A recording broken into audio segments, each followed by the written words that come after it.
Welcome to Let Me Fix This. Enjoy the video. You're starting the mirror now. Make these changes quickly. First, put both phones on the same Wi-Fi or enable Bluetooth. This creates the link.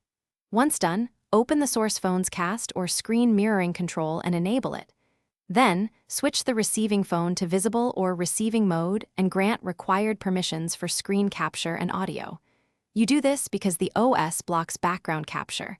Permissions let the stream pass. Now watch for the target device name to appear and get ready to connect. You now select the receiving phone as the target. Tap its name in the list, and if a pairing code appears, verify the digits on both screens.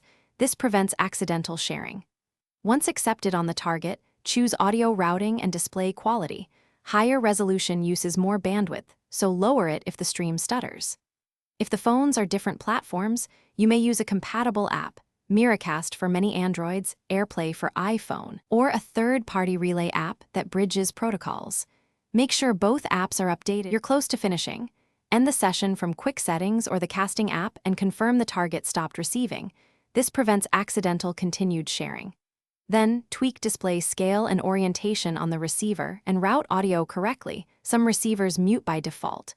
If something fails, try the one-key troubleshooting step. Reboot both phones. That clears transient network and permission locks. If that doesn't help, switch Wi-Fi bands. Check firewall or security apps, or reauthorize screen capture permissions. Those fixes solve most problems.